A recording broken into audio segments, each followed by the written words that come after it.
All right, everybody. Welcome back to another episode of the Mile High on Broad podcast. Really excited to be with you guys today. We're going to be talking some Hall of Fame with you guys. Obviously, preseason's kicking off. We're wrapping up the first, the first week will be done by the time you guys hear this on Monday. We're recording this a couple of days early, so some games are still kind of in the midst right now. But we're going to kind of center our talks today around the Hall of Fame. Obviously, preseason kicks off every year with the Hall of Fame game. And as everyone knows, it's a trash game, but it does signal that football is back. And we were just talking about, hey, Hall of Fame game, inducting some of these guys. It was great seeing some of the people who went in this year. Obviously, I'm a big fan of DeMarcus Ware and what he was able to do in Denver. I know at the end of the day, he's a Cowboy, but what he was able to instill with the Broncos and the development he put into guys like Von Miller, I think was huge for our success. So I was glad seeing guys like that. I always like seeing people who played with the team and did some stuff with us, even if they're not, true Broncos deep down. Seeing them get their accolades is always great. Just like Peyton Manning, right? Now Peyton's a Bronco. Yeah, that's why he still lives in Denver. That's why he still attends Broncos practices. That's why he still has Broncos stuff on his golf bag. So he himself will tell you he's a Bronco. And look, that's just what happens when little baby Colts grow up. They become Broncos. All right. But we're going to talk about the Hall of Fame today. Mike and I both sat down. We went through. We picked one player apiece. We're going to talk about some guys who are already out of the league and our thoughts on them getting into the Hall. We're going to talk about some players that are currently in the league right now that we see going into the Hall. And then we each picked a special team and a coach. They could be in the league or out of the league already, but one of those apiece. And we're going to run through and kind of make our case for why these players are going in. We'll see if we agree or if we disagree with each other. I know I got a good one lined up just to spark some conversation because I know Mike's not going to agree with me that this player should go into the Hall. So we'll see if I can convince him and if I can convince you guys that he's a Hall of Fame player. Mike, how you feeling so far this week? I'm doing good, man. I'm super ready for football season to get started. Eagles game just wrapped up their first preseason game. They may have lost, but hey, that's all good. It's just preseason. Saw some highlights from some players. Thought Swift looked really, really good on a couple of plays. So yeah, man, I am all in. I am really excited and just ready to get football going. It's a backfield. I'm definitely intrigued to see how it lays out. It's funny because Rashad Penny has taken the least first team snaps of any of the running back room. So look, either they're going to cut him or he's truly their starter and they're resting him. And with Penny's injury history, it could be either or. So let's see how it kind of plays out. But yeah, look, the preseason, it's nice to kind of get some games out there. I'm excited to see some of the young guys play and just kind of see how they perform. But look, at the end of the day, like none of these games really matter. Hey, the Broncos lost too, man. I got all these people like fans freaking out, fan pages blowing up, all this, that. I'm like, man, like the game doesn't matter. It's meaningless. I mean, like there are teams that are going to be like, we lost to the Cardinals. They're probably a bottom one team in the NFL this year. Like they're still going to be that. Like them winning this game doesn't mean that we're bad or they're good. Like it's the preseason, man. Like it's all your backups. 90% of the game is all of your backups. I don't know how many Eagles starters played more than one or two drives. It's all your backups, so it literally means absolutely nothing. And half of them aren't even going to make the team. So look, hey, to me, it's football's back on TV. That's what excites me the most. And that's what it signifies for me. So it just kind of gets the juices flowing. But I'm not putting too much stock in any of these games, which is why we're going to have a show today where instead of talking about games, we're talking about Hall of Fame players and the greats that are out there. And so here's what we're going to do. We're going to trade off. We'll start off, like we normally do. I'm going to have Mike start off. We'll start off with the retired and out of the league guys. And then we'll jump into active and then the special team like we talked about. Now, a couple caveats when we went to go to make our list. There were some people that we deemed off limits we couldn't talk about. Number one is going to be Tom Brady. He's a first ballot Hall of Famer. I didn't think we needed to waste time talking about, hey, you think Tom Brady could make the Hall of Fame? He was pretty good. Like, he's going to go in, like him or not. He's going to go in the Hall. So he was off limits. There were also two players that we put on, I'm going to call it the gray area list. All right. So they're out of the league, but they're not technically retired. So we weren't sure. And I didn't want to muddy the waters any bit. So Julio Jones, Adrian Peterson, I think they're both Hall of Fame guys. but we left them off our list too because they're kind of in that gray area where they're not really playing with anybody right now. They might not be in the league. They might be in the league. So we just left them off completely. Those are the gray area. So let's get started. We'll start off with the offense because that's the most fun, I think. And we're going to start with your retired offensive player, Mike. Yeah. So for me, it's got to be Andre Johnson. Great wide receiver. For me, he's arguably a top 10 wide receiver of all time. He's been retired a handful of years, and I think he's gone on 2 or 3 times now where he's made like the semifinals or the finals. He just hasn't made it quite in yet. But when you have the stats and the resume that he does, for me, he's clearly a Hall of Famer. He's a 7-time Pro Bowler. He's a 2-time All Pro. He ranked, I think, 11th all time in yards. He had over 14,000 yards. He had over 1,000 catches. The man was clearly just a stud. And he was doing it with an expansion franchise for a lot of his career, too, in Houston, where Houston only came around in 2001, 2002, and he was drafted in like 05. So he clearly also didn't have the best quarterback play ever. And I think that's a lot of the reason why he also didn't have a ton of playoff success either, is because just the team wasn't very good. But he clearly lived up to his draft position. He was a top 5 pick. All in all, great guy, great receiver, one of my favorites growing up. And yeah, somebody that I would definitely put in the Hall of Fame. It's interesting with Andre because to me, when I think back to like I guess that era, that time period, I mean, he was clearly one of the top 2, 3. I mean, wide receivers of his generation. Like when you think of the greats playing now, playing then, I mean, like he was part of that group back then.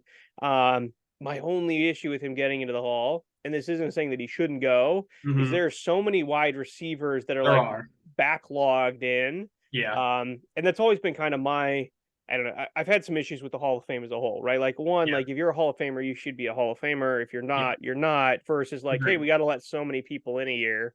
Like Yes. I'd rather have a year where you're like, yo, we got 7 guys this year. And if you got a year where it's like, hey man, we only got 2, like there just aren't people, like then there aren't people, I'm with you on that. versus forcing people into the Hall that shouldn't go to the Hall. And we'll probably have a show where we talk about guys who are gonna go but shouldn't go. There's so many backlog guys that there were greats that aren't in yet. I feel like he's in that risk of being a part of that wide receiver clog where people make arguments. Oh, yeah, playoff success. Oh, blah blah blah. Yeah. No, I'm with you. There's definitely guys like Torrey Holt and guys like Hines Ward that were wide receiver ones that were fantastic, that were on Super Bowl winning rosters that aren't in yet. And yeah, I'm totally with you. If it were up to me, I would make it you get 1 year. This person either is a Hall of Famer and they get in, or they are not a Hall of Famer and they don't get in. And you can put in 15 guys 1 year or one person the next year. Like to me, it shouldn't matter. First ballot Hall of Famer or 15th ballot Hall of Famer, none of it should matter. No. Is he a Hall of Famer or is he not? And for me, Andre Johnson is, and that's where I would put him in. And look, we could have some discussion on this later, but if you want to set that standard and say, hey, anyone who retired prior, like you can still have a grandfather clause for some of those guys that weren't in but deserve to be in. But then going forward, be like, look, man, when you retire, like you're either in or you're out. Because I mean, you were either that good or you weren't. Or you weren't. I mean, like there's not much discussion, I think. But I mean, we'll see. My guy, I think there isn't a question. I don't think he's going to get backlogged in, but we'll see. I got Rob Gronkowski as my retired offensive guy. Look, 5-time Pro Bowler, 4-time All Pro, 4-time Super Bowl champion with 2 different teams. Also won the 2014 Comeback Player of the Year. Look, Gronk is arguably top 1, top 2, all-time tight ends. Depending on how you want to look at it with some of the guys that were in the older generations. But I mean, the guy was just a dominant force on the field. And I get it. Kelsey now, oh, he's dominating, but like he didn't do some of the thing that Rob Gronkowski would shove you into the ground. He could block anyone. He could, and he took pleasure in it. His second year in the league, he led the entire NFL in receiving touchdowns with 17. It ties him for 4th all-time in touchdowns in a year. Like 17 is a lot of touchdowns. And especially for a tight end. And you look at Kelsey last year, people are like, oh, he's killing it. He had like 13 or 14, which is a really, really good year. And you're still 3 off, 4 off. And he had an extra game. And he had an extra game. I mean, Gronkowski to me, I mean, there's no way he's not a first ballot Hall of Famer. I mean, the dude was Yeah. just a dominant force on the field. He's got the accolades, he's got the rings. Again, it helps playing with Tom Brady, but I mean, Gronk was going to be Gronk regardless of who he played with. But I love the way that he played the game too. And I love the way that he was like, if I'm going to play, I'm going to play on my terms. There's a story about them trying to trade him to the Lions, and he said, I'll retire if you trade me. So he didn't get traded to the Lions. And then, when he left, because the guy had a lot of injuries, and, it could have been if he didn't. But then when Tom was like, hey, come back and play with me, he came back and played. And they took him without a doubt. And he had a great year that last year, too. So to me, Gronkowski, he's walking in. Gronk's a Hall of Famer, first ballot. No, and I'm certainly with you. The only thing that I think stinks for him, for me, he's the unquestioned greatest tight end of all time. For me, it's not close. The only thing for me that stinks for Gronk is, you're right, is the what could have been, right? Injuries. Yep. Injuries, man. I mean, he probably lost 4 or 5 seasons minimum to injuries. And what a lot of people may or may not realize is that, yeah, he was arguably the greatest receiving threat in the league. He was also probably the best running, blocking threat in the league at the same time, too. Yep. And somebody like Kelsey, who was fantastic, doesn't offer you that on both ends. I think probably George Kittle is probably the closest comp to him, and guys that are playing actively. But obviously Kittle has a really long way to go. But Kittle. Yeah, absolutely. But irregardless, I think it's a shame, because I think in probably 5, 10, 15 years from now, when people start looking back at the greatest ever, they're going to go, oh, Gronk only had whatever it was, 7,000 yards, 8,000 yards, or whatever, and they're probably going to wonder. Yeah. They're probably going to wonder, oh, how is he better than Kelsey? And they're probably going to deem Kelsey better, but I don't think that'll end up being correct. As somebody that watched both of those guys end up playing throughout their whole careers, I got to agree with you. Gronk is, for me, the unquestioned greatest of all time. I just wish we got to see a universe where Gronk was healthy for his entire career. It would have been brutal, I think. Who would have just the utter dominance that he would have put in the league is just crazy. So, all right. So, defensive guy retired. I know he didn't officially lay his paperwork, but that's because he said he wasn't going to. But he's retired. I'm taking J.J. Watt as my retired defensive guaranteed Hall of Famer. I mean, look, the guy was a 5-time Pro Bowler, 5-time All-Pro, 3-time Defensive Player of the Year, and he played for some terrible, terrible, terrible teams. You want to talk about a guy that was the heart and soul of a defense that, and he's just generally a great person. And for the people who don't know the story, so when J.J. Watt got drafted, the Houston Texans fans at the draft booed him because they didn't want him. Poor choice, fans, because this dude is one of the greatest defensive players that I've maybe ever seen play the game. I mean, he was just utter dominance on the field. In his full-time season, so there were 2 that were cut short, his rookie year and one other year that he was hurt. But if he played the full season, 16 or 17 games, he averaged 13 and a half sacks. Crazy. Averaged 13 and a half sacks. There were, I think, of his 10 seasons, I think there were 6 or 7. I had to go back and look at the numbers where he had over 15. He had 2 years where he was over 20 sacks. So there's only 12 people who've ever had 20 sacks in the history of the NFL. All right. He did it twice, and he's the only person to do it twice. I mean, the dude was just utter dominance on the field, and he fought through some injuries and came back and was still dominant when he was on the field. And then off the field, you look at a guy who raised all that money after the hurricane, Walter Payton Man of the Year. I mean, he's just a great dude. He led teams, whether it was with Houston or with Arizona. And the guy was just phenomenal all the way around. And I loved when he was like, I'm not going to come back and play, but I'm not filing paperwork because I didn't realize I had to do all that. Watt is definitely a class act. Similar thing with Gronk, man. Like, I wish we could have known his what if he stayed healthy for his entire career. For me, he's on that Mount Rushmore of all-time D linemen. For me, it's probably him and Reggie White are probably the 2 edge rushers that I've got. But man, was JJ special. And what's also something really cool that he was able to do is he was also able to play on the offensive end just a little bit, right? I think 3, 4, 5 touchdowns or something like that receiving. Yep. dude was just a dominant force. Dude was clearly special. And yeah, I don't think that's a bad shout out. It's funny that you and I each now we have one guy apiece from Houston, so we'll see if we can't keep that Houston train rolling. With the only thing with JJ, and I wonder if he doesn't file his paperwork with the league, which look he probably did, or he has an Yeah, agent to do it. So I mean, it's probably is done. But if yeah. he doesn't file his paperwork, do they When does technically he become start his eligible? 5 year clock? I mean, he's out of the league, so I'm sure his agent went and did it for him. But Yeah. that's the only question. Watch him not get in because he never filed the paperwork. That'd be some hard that'd be something the NFL would pull. Absolutely. All right, let's hear it All right. from let's from here. Who you got on the defensive side? Yeah, so for me on my defensive side, I actually ended up going with another guy from the early 2000s. So I'm going with Dwight Freeney. Yeah, for me, Dwight Freeney, man, he was just a freak on that D line.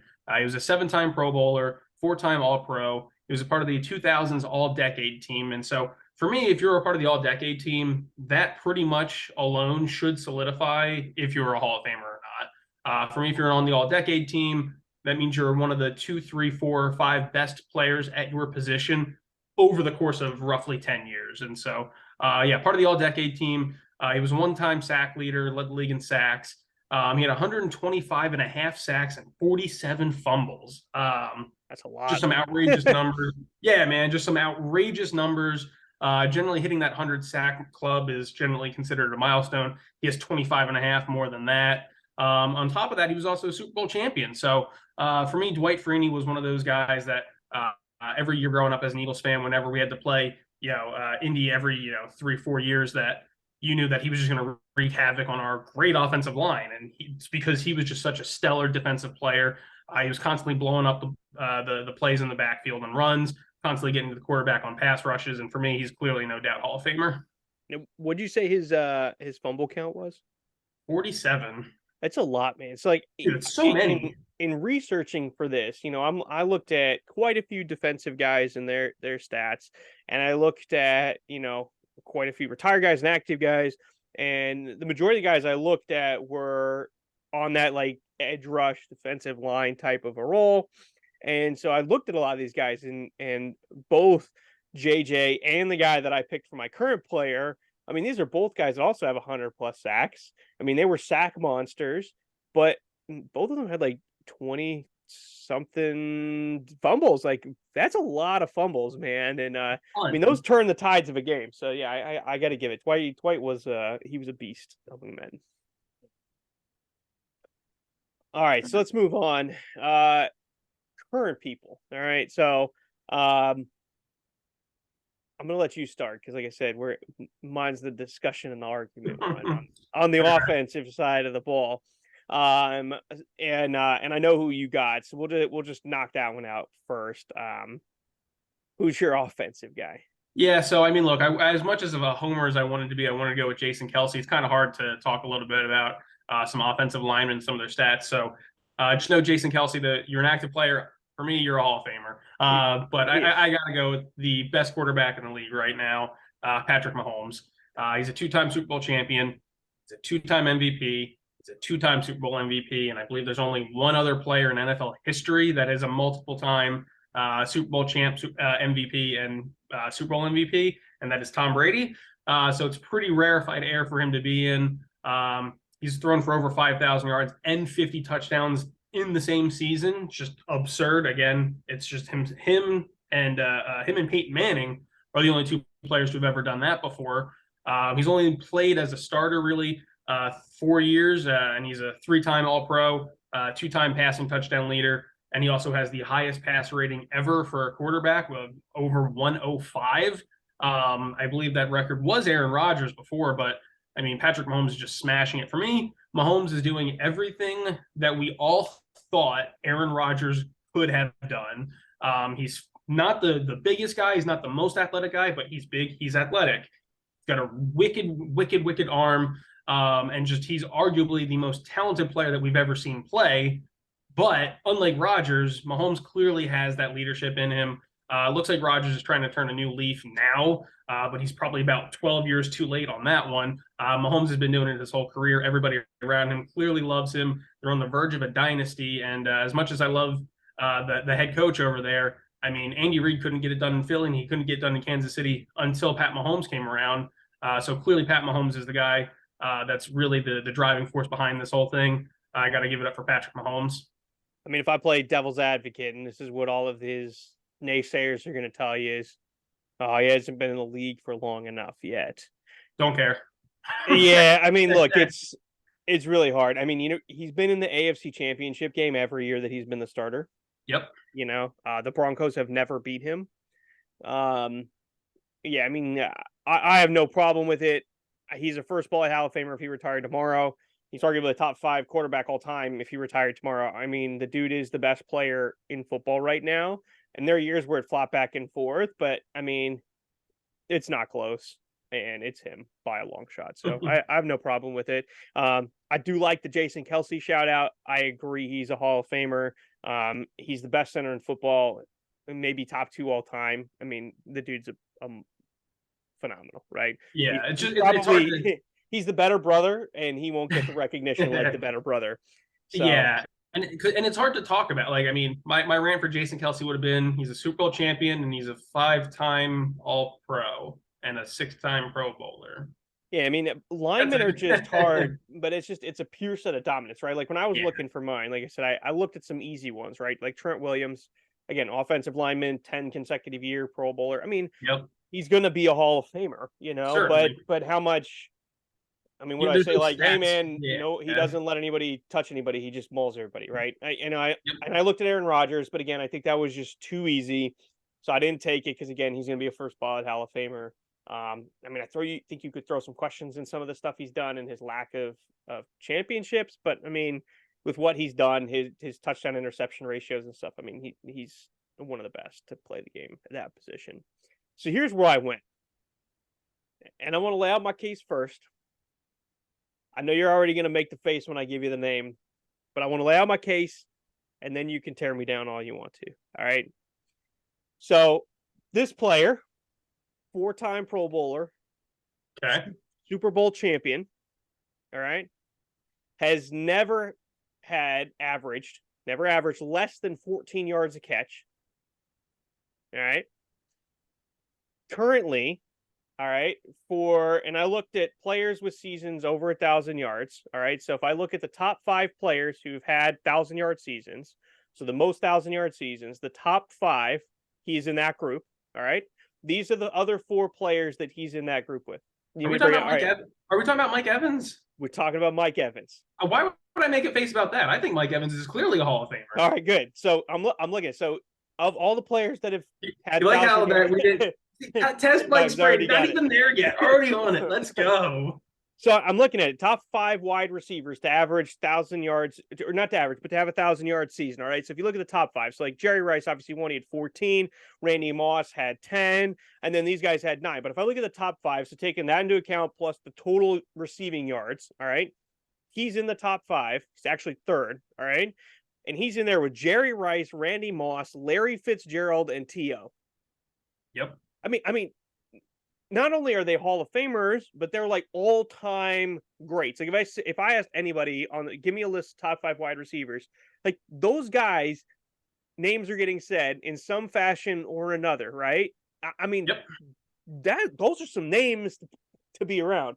9 seasons in the NFL, 9 seasons of 1,000 yards. All right. And I'm looking at him this year and I'm like, man, Kyle Trask and Baker Mayfield. Yeah. But I still think he does it again. I mean, that's my question is does he do it again? I think he does. And if he does, I don't think it becomes any question at all, right? But I mean, it's not like he's had great quarterback play. I mean, I realized he had 2 years with Tom Brady, but outside of those 2 years, I mean, he really hasn't played with anybody with any type of a special talent at all. I mean, the Bucs have been crap, Tom Brady, and then crap again.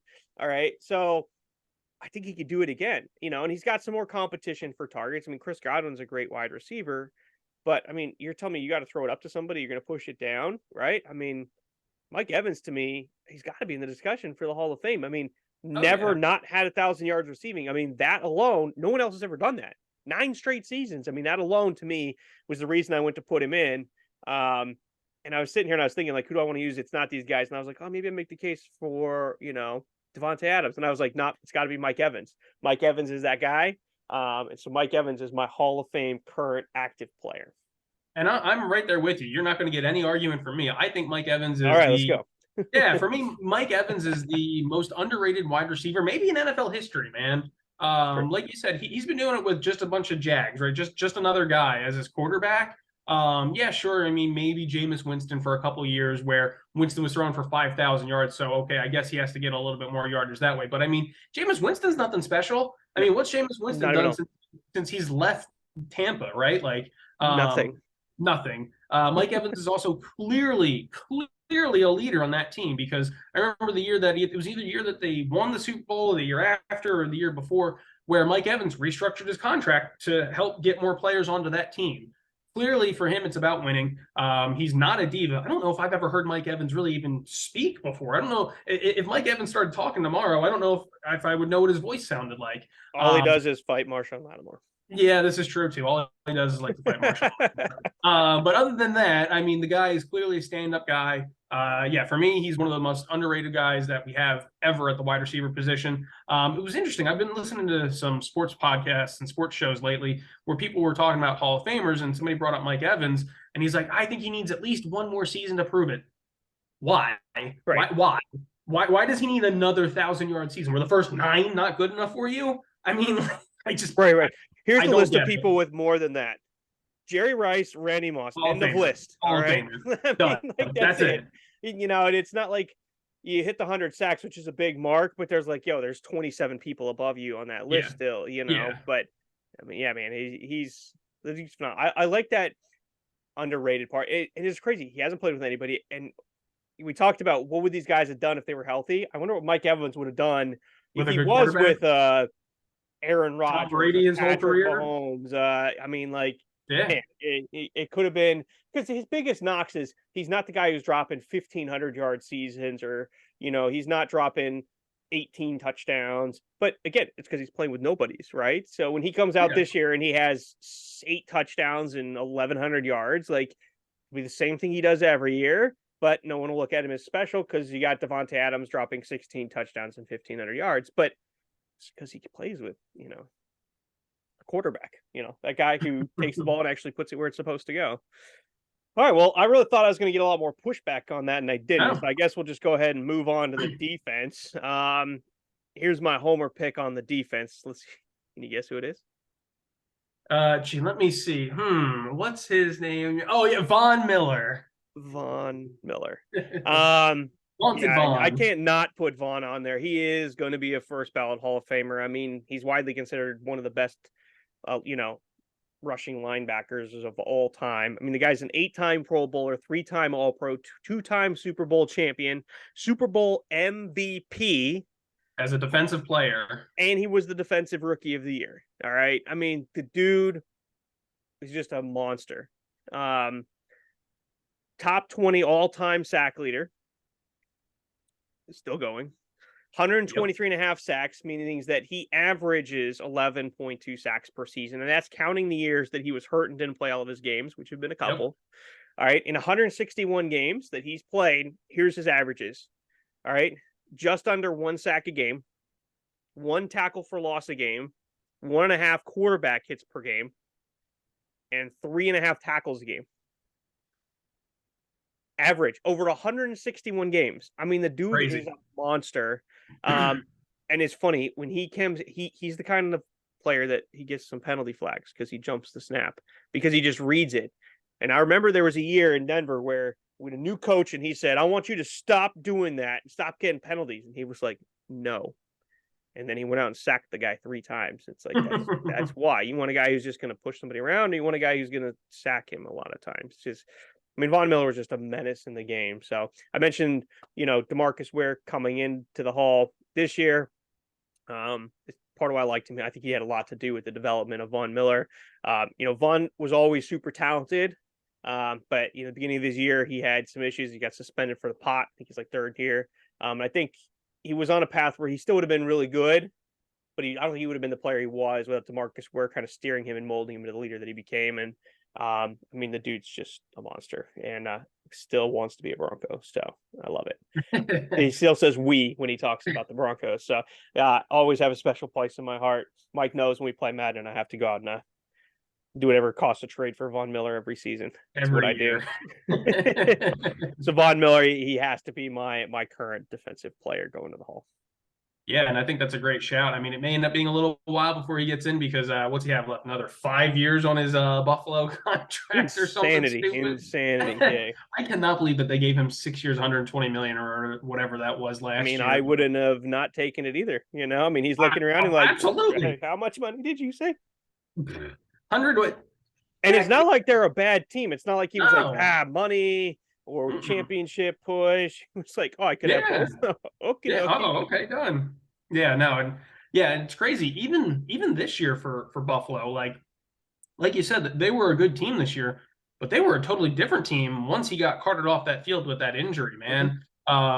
They went from being like just dominant, and I think they ended up losing one game to like Miami, where everyone was like kind of shocked that they lost that game, to really just falling off the earth, almost relatively speaking, for as much as you can fall off for being a 13-win team. Right. I don't think a lot of people really took that team super serious and come playoff time. And I think a lot of that had to do with Von Miller getting hurt. He's definitely another guy that's a high character guy, another leader on that team. And for me, he proved me wrong. I didn't think that he had anything left in him. I think for me, when his last year in Denver, he was having a down season. He then gets traded over to the Rams, and he has a resurgence. And I was like, oh, okay, well, maybe that was his last little flicker. No, he was off to another fire start this year. So clearly, I think a lot of it had to do with just the fact that, Denver was so bad they were trailing constantly, and so therefore teams are constantly running the ball. Yeah, so teams are constantly running the ball, so he just wasn't getting a chance to shine. But when he's playing for a good team, I mean, he's still an elite pass rusher. I mean, look, I hated seeing him go as a fan, but I was glad they let him go. It was better for the team. They got something for him, but it was also better for him. Like, he got to go win a ring with the Rams. Now he gets to make a ton of money playing with the Bills. He'll still retire as a Bronco, but like, we weren't any good. I hate seeing, and we've talked about it with Andre Johnson. I'd rather see him go, hey, look, man, thank you for what you did. Go out there and win some championships. Go out there and do something with the twilight of your career instead of just wasting it in Denver while we just putz around in the mud for, God knows how much longer. I'm happy for the guy. I'm glad he's going to do well. I'm glad he plays for a good team, and I'll be glad when he comes back and retires as a Bronco. But it was, it was a happy, sad watching him go. But I mean, yeah, the dude's a monster. So I'm gonna miss him. He, believe it or not, I saw the Madden ratings. I think he's still like 5th in all defensive line in Madden. See it. He's really good. All right, Mike, who you got active defensive player? Yeah. So funny enough, I actually wanted to go to somebody that I know you like a lot. In Pat Peterson. I think Pat Peterson's probably one of the most underrated guys that we have actively playing in terms of Hall of Famers. 8 straight Pro Bowls, right? But for me, I'm actually going to go to for me, it's the obvious pick. It's Aaron Donald. No, he's not good. For me, he's almost like him and JJ Watt have had very, very similar careers.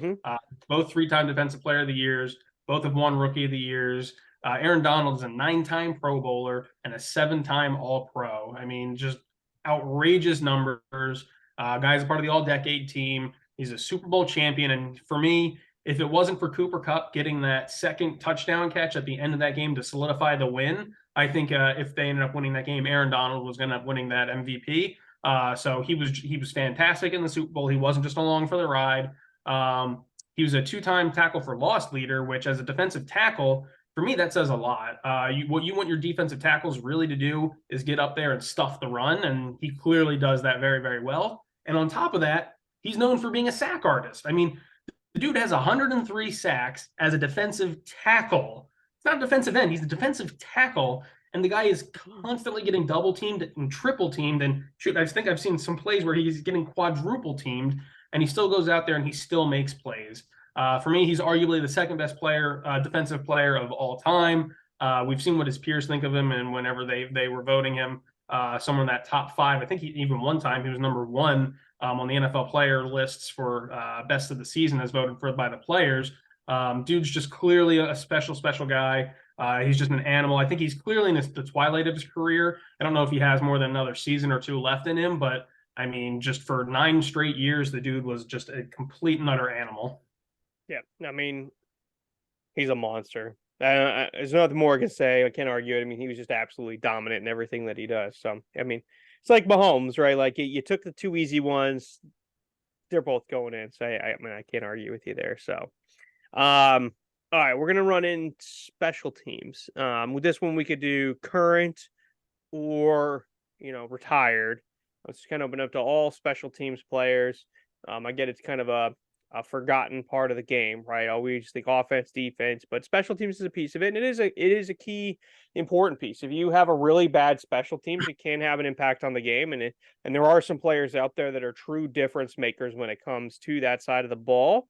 And they don't get recognized, I think, necessarily as much as maybe they should, but we're gonna go ahead and recognize them. I know, Mike, you took the guy I wanted to take. You beat me to the list.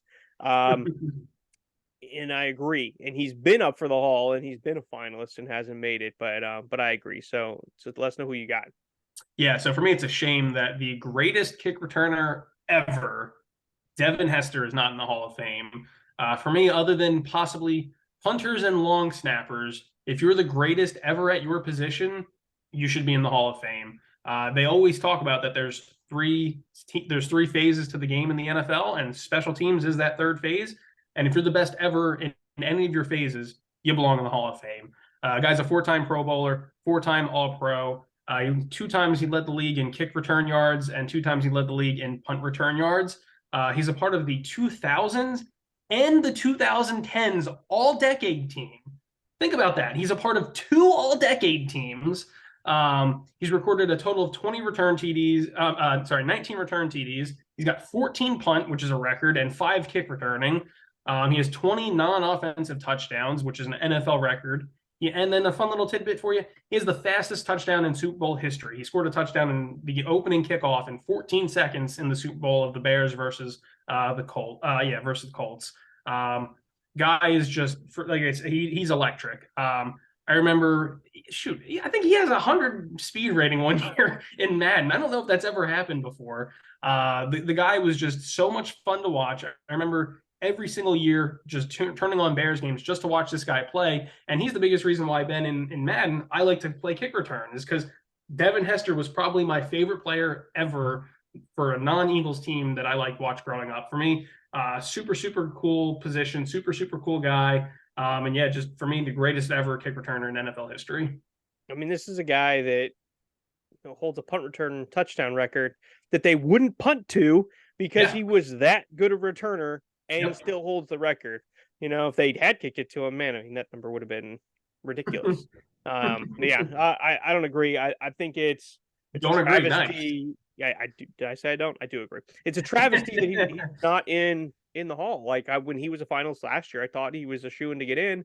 So like you said, I mean, he was the best returner ever.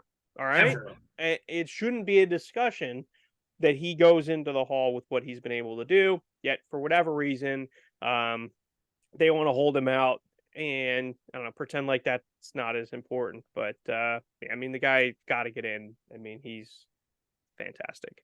For me, it's a current player. I want to know you agree with this too, but it's Justin Tucker. Absolutely. He's my backup. Yes. 66-yard long NFL record kick, which is a ridiculous kick to make to begin with. And I think when he made it, the record was like 64, so it's not like he just inched it out. Like he shattered the record by quite a lot. And that alone probably should be enough to get him into the Hall. But then you look at the fact that he's a 6-time Pro Bowler, 5-time All-Pro. He has a Super Bowl ring. But probably the most impressive thing about Justin Tucker is you want to talk about an automatic kicker, a guy who can change a game. You don't have to worry about Justin Tucker, all right?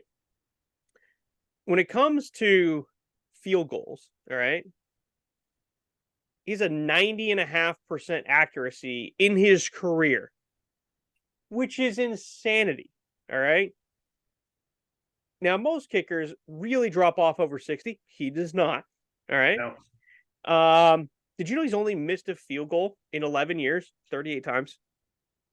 crazy, Isn't that nuts? I, crazy. I feel like I've seen kickers miss. How many did Brett Maher miss in one game? Was it 5 that he missed in one game last It year? was Was it something like that. 4? It was Brett 4 the or Brett. 5. Yeah, But in one game, he's 38 in 11 years. Now, that yeah, sounds pretty good. Extra points, all right? 98.8%. He has only missed 5 in absurd, 11 years. All right. The guy doesn't absurd. miss. All right. And look, when they moved it back to 33 yards, I mean, it doesn't make a extra point automatic. We see kickers miss it all the time. Yep. Almost 99% accurate on extra point. I mean, the guy doesn't miss. He has range. He has accuracy. He's shown no signs of slowing down. Look, kickers can play forever.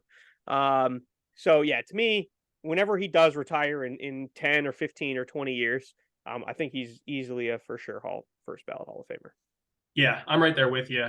For me, he's the greatest kicker of all time. I know a lot of people like to throw out Adam Vinatieri. I think a Great lot of kicker. that is, yeah, a fantastic Yeah. kicker. A lot of that is kind of subjective, though, to the fact that they're like, well, he's the most clutch kicker ever. And it's, okay, I get it that he nailed 3 field goals in Super Bowls.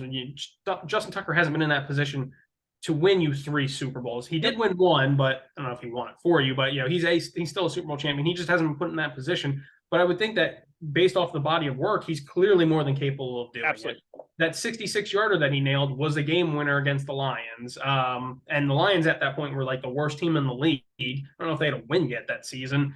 They were terrible. And, Justin Tucker, Mr. Automatic, comes up, knocks it straight through. I don't think he missed a PAT for the first like 6 or 7 or 8 years of his career. Just absurd. And I think he even had more All Pros than you had said. How many All Pros did you say that he had? 6 or 5? 5.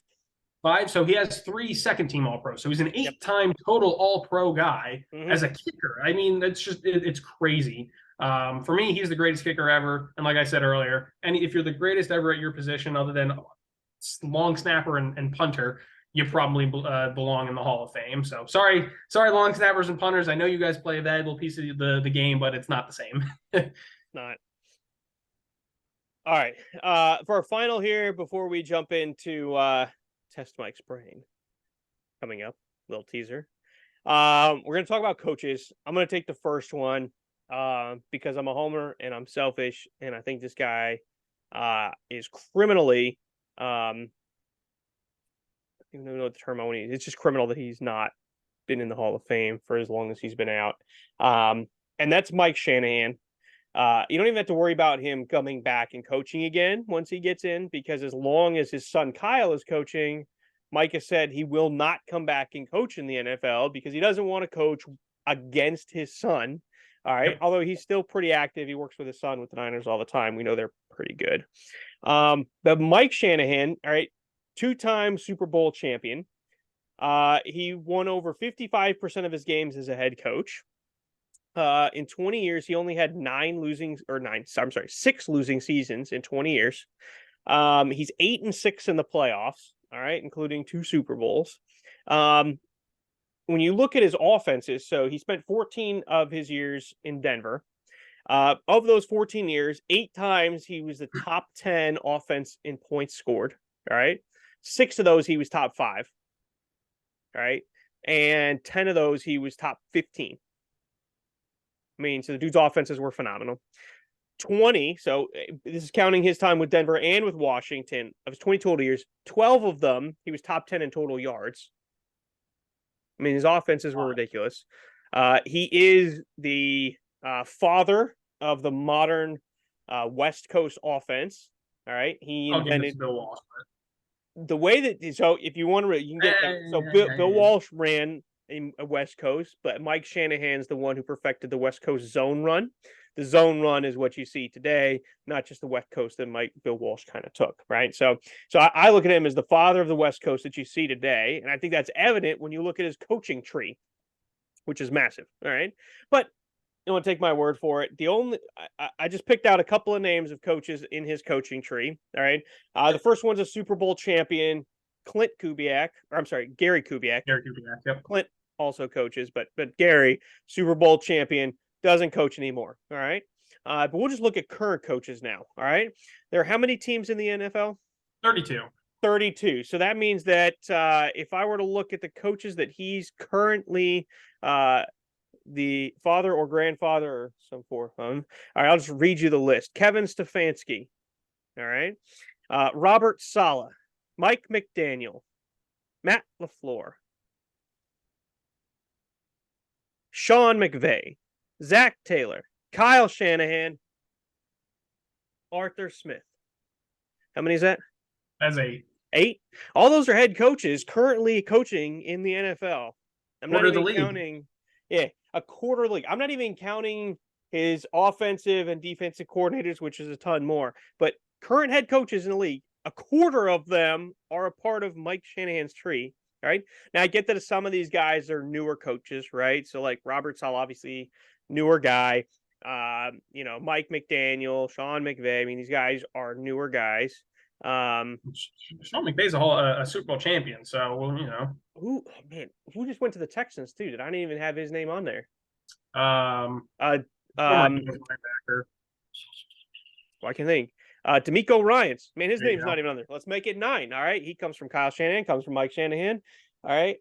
I mean, the list of, and these are like top candidates. All right. Some of these guys have had top years. All right. They're going to top teams. They're performing every year. I mean, there's probably 1 or 2 on this list that I just gave you that you're saying like, oh, Kevin Stefanski's underperformed with the Browns, but I think compared to who the Browns are, he's been great, right? Absolutely. Robert Saleh with the Jets. Yeah, maybe he's underperformed, but I mean, still there and still good, right? And it's the Jets. I mean, better than they've had in a long time. And Arthur Smith, considering what he's had, has actually not been that bad as a head coach. In Atlanta, they win. So they take the system that he developed and they win game. Look, man, he's got to be a Hall of Famer, man. It's criminal that he's not in there yet. yeah, I'm with you. I think for me, Shanahan was my backup option. I think Shanahan's fantastic. Yeah, and what for me is crazy is he turned John Elway into like a top 5 quarterback ever. No, I'm kidding. For those of you that don't understand, it's definitely an inside joke, kind of. We can get into that a different day on my thoughts on John Elway. But no, seriously though, he's constructed one of the greatest offenses of his generation, and then he definitely has a great coaching tree that has helped bring that into the present day NFL. And something else that I didn't think that you had mentioned was he has a 61% win rate in Denver, man. I mean, that's a huge number. Like Andy Reid is, a great coach, and he has a 64% win percentage. I think everyone thinks Andy Reid is clearly a Hall of Famer, but Shanahan, like I said, 61% win percentage in Denver. It's a great number. Yeah. So of his 55%, that doesn't, that also obviously counts for his 4 years in Washington, where 3 of the 4, I don't think he won more than 6 games. Yeah. And then the 1 year, obviously, he won like 13. But I mean, it was bad in Washington. The teams that he was coaching were horrible. Still had top in points and yards in like 3 of those seasons. But yeah, still at over 50. But yeah, 61% win percentage in Denver. The dude was just dominant. Yeah. Yeah, not a bad list for you. So on my side, so I don't know. I kind of want to avoid again, Bill Belichick. Is he a Hall of Famer? Yes. All right, whatever. Move on. Same thing for me. It's same exact argument as Tom Brady. I get it. He's a Hall of Famer. Moving on. So for me, for my head coach, I actually went with Andy Reid. Again, small bit of a homerness there. Andy was the Eagles head coach for a little while there. I always loved Big Red when he was in Philadelphia. What's funny enough is he actually even had a hand in the Super Bowl that the Eagles ended up winning because part of his coaching tree is Dougie P, right? And Doug Peterson was the head coach in Philadelphia that ended up winning that Super Bowl. So in a roundabout way, Andy Reid helped us win a Super Bowl. For me, he's probably the greatest head coach in Eagles history. He's won Coach of the Year, the AP Coach of the Year while he was in Philadelphia. He was part of the Eagles' 75th anniversary team. And that's just his career as an Eagle. He's then actually gone on to have arguably even more success over in Kansas City. He's won 2 Super Bowls in three attempts with them. For me, it always came down to the fact that he never had a special talent in quarterback.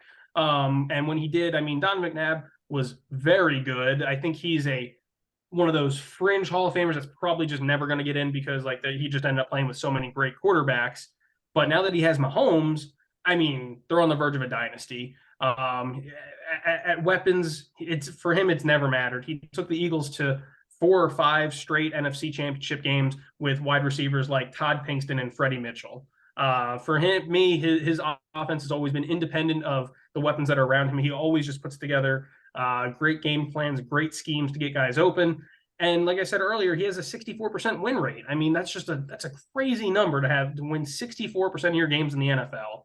And then alongside kind of the coaching tree that you were going down, for me, he definitely has an elite active coaching tree. So his active coaches, John Harbaugh, Super Bowl champion. He's good. Ron Rivera, who has made it to a Super Bowl. He's made it to a Super Bowl. I mean, he did make it to a Super Bowl. Okay. Ron Rivera, Doug Peterson, Super Bowl champion, who is now on his second stint with a different team over there in Jacksonville, who has a very promising future. Yeah, way better than I thought he was. Absolutely. Oh, I always thought Dougie P was fantastic. And then did not. Whatever. And then Sean McDermott, who has turned the Bills from a perennial laughing franchise. They hadn't been to the playoffs since 1999. And then now they've made it like 5 straight years or however long that it's been. So for me, Andy Reid's got to take credit for the ball too. Then with the Giants, yeah, there you go. Part of the tree. So there you go. So yeah, I mean, Andy Reid's he's so good. Everybody always talks about him as if though he is just like the greatest guy ever, and he's done it in multiple eras. I've heard stories of how he had to do it in the early 2000s where he was a little bit more of a hard ass on people, and then now that they're kind of shifting over to these guys that they don't like being yelled at, he's just turned into this big loving guy. And so for me, Andy Reid would succeed in any era under any circumstances. He's just a great coach. Yeah, I mean I think it says something like he wins everywhere. He obviously wins a lot more now with Mahomes, and like it helps having the best player in football. But it's not like in Kansas City he was losing before. I mean, he won with Matt Castle. He was winning with Alex Smith. Yep. So he was winning with good quarterbacks, not elite quarterbacks by any means. So I agree. I think he's arguably top 2 current head coaches. You know, you want to make the argument that he's the best coach in football right now over Bill. We can have that argument, but yeah, I agree. He's definitely should be a Hall of Famer too. So, a pretty good list. I thought there might be 1 or 2 we disagreed on. I mean, look, I think obviously when you talk about Hall of Famers, there's a reason that we're discussing them as Hall of Fame players. I mean, they're great. If you guys disagree with us on any of these takes, please let us know. Down below in the comments that you think we're wrong. I know we'll be right when these guys all go to the Hall, so it's all good. But let us know anyway. As always, this year we're wrapping it up with our favorite new game, Test Mike's Brain. He is currently sitting at 2-0. Let's see what we got this week. See if we can stump him a little bit. Mike, you got your color choices: green, yellow, blue, red. Which one do we want to go with today? Let's go with red. I don't know if we've done red before or not. We haven't done red yet, so we're going to give that a shot. Let me grab my card here real quick. Okay. All right. So here's the way that red's going to work, all right? Mm-hmm. There's going to be a player on this card. I'm going to give you their career path, all right? Okay. There's teams that have bounced around a little bit. So I'm going to tell you where they started their career and then kind of how their career progressed, what team they went to. And I want you to tell me who this player is. Okay. If you need help, you can ask me if they're a current or a retired player. Okay. You can ask me offense or defense. Okay. And, I mean, if we got to get more specific than that, I guess we can. If we got to knock it down to a specific position, I can do that. And we'll see if we can get there before we get 3 lifelines run through. All right. I will let everyone know that all the players I picked are at least relatively well-known people. I didn't just pick some crazy off-the-wall people like Josh Johnson, who's played for like 20 teams in like 4 different leagues. Like, I get it, he's played all blah. Man, that's a huge list. It'd be fun. But, look, I want to make it some people, that people actually know before I go throwing their names in there. So you're telling me Joshua Dobbs probably isn't on this list? He is not going to be on here, right? So, yeah, like if I pick quarterbacks, right? And look, there are quarterbacks in this red pack, all right, of cards. But I'm not going to pick guys that were like career backups. All right. Like Brian Hoyer's played for like 9 teams. I didn't pick him because he's a career backup. All right. So these guys were at least starters at some point in their life. They're legit people. So here we go. Got drafted and started career with Houston. Okay. After Houston, went to the Rams. After the Rams, moved on to Minnesota. After Minnesota, played for the Denver Broncos. After Denver, went to Washington, then Cleveland, then Buffalo. What the hell? And then back to Houston. Is this D'Amico Ryans? It is not D'Amico Ryans. I have not a goddamn clue. Active or former? Current player in the NFL. Oh, Christ. Offense or defense? Offense.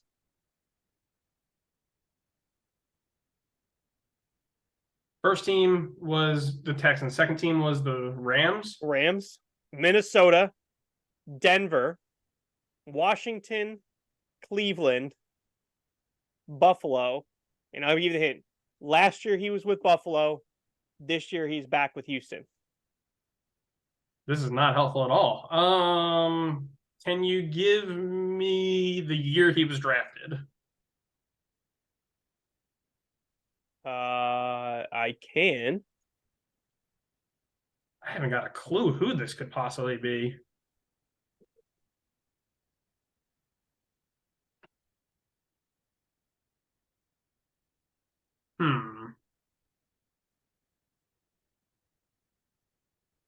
So we might have stumped him. Yeah, what year was he drafted? He was drafted in 2012. Not helping either. I don't know. I have zero guesses on who this could possibly even be. 2 years with Houston, one with I guess it would have been St. Louis Rams then. Then the LA Rams. Then This guy was a starter? Minnesota, Denver, Washington, Cleveland, Buffalo. He's not a starter anymore, but he was a starter. You want the position? Final lifeline? Sure. I mean, quarterback.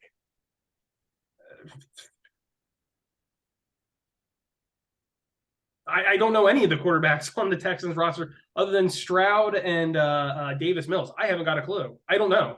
I have zero clue who this is. I don't like that. This is a bad question, man. This guy must have started for like 2 fucking seasons. This is a terrible, terrible question. Who is it? Case Keenum. That's a terrible question, man. He was never a star. He started like 2 years in Denver. That's an awful for Denver, started for Minnesota, started for the Rams.